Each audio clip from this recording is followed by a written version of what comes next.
lot of people today have an opinion.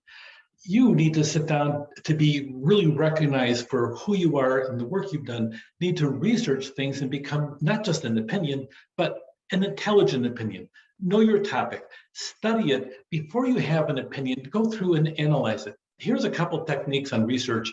Informal, search the company files. Sometimes it's really simple. Sometimes it could take a lot of time as you go through. Once upon a time, I had to go back and research whether or not the Irvine Valley College had a police department formally recognized by the Board of Trustees.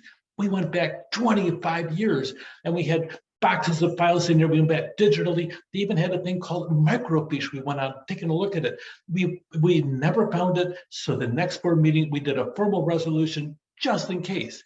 Sometimes research means you roll up your sleeves and go take a look. Sometimes you do something really clever. It's called talk with the boss. Usually your boss will have been with the organization longer than you have, but also bosses like to talk about the past. They like to talk about themselves sometimes, and some different aspects of it. It's a good idea. It's called sitting down and saying, yes, boss, yes, boss. Everybody likes that. Interview a target audience. I'm doing a presentation on this. What do you think about that? And pick up a couple things, talk to two of the people, conduct an informal survey. Sometimes the informal really comes across and it really is simplistic, except you can find a lot of information just sitting there available to you just by asking. And access things electronically, go online and find things. Sometimes we call it secondary research versus primary. Primary is when you talk people face to face. Secondary is where you find things or somebody research a topic related to that. You'll find an awful lot of things electronically. Search manually, sit down there and go find things. The primary sources, interview people about a topic, somebody that really knows their stuff, and also people would recognize as knowing their stuff. Conduct a scientific experiment. If it's chemistry, it's certainly easy to think about that, but sometimes you conduct a human experiment as well as you go through. When I'm doing a major paper, I go through, and in my office, I have some closet doors that are actually mirrors, and I go through and I'll take topics on a 4x6 card and some painter's tape, and I'll sit down and stick them to those mirrors as you go through, and then I'll sit down as I start developing the concept of how I want to present it.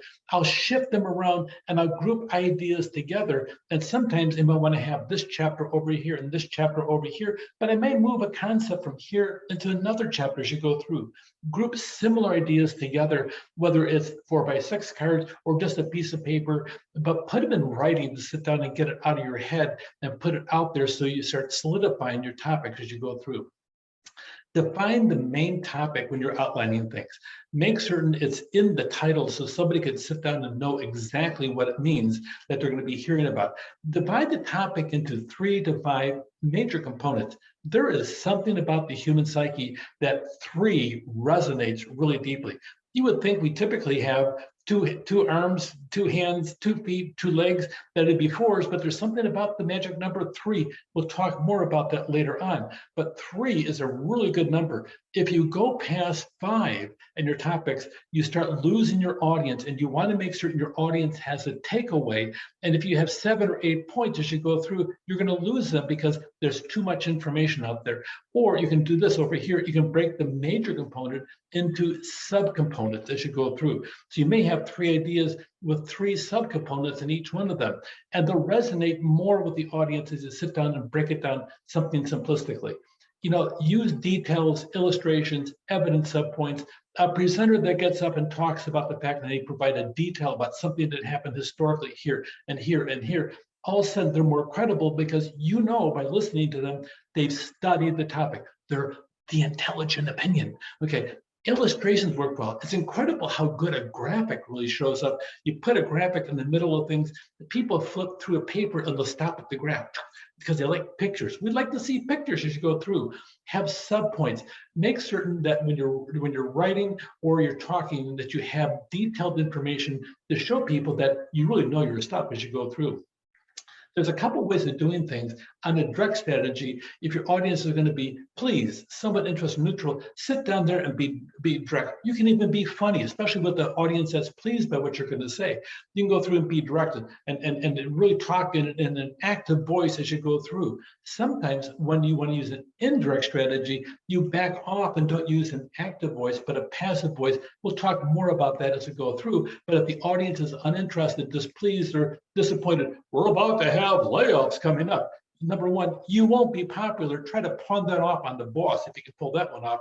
Okay, but go through, if they're going to be hostile towards you, make certain that you go through and don't try humor, because people don't think it's funny if they're the one being laid off in the process. So go through, use an indirect strategy and provide data as they go through in the process. So make certain that the whole world has an opinion, but make yours the intelligent opinion.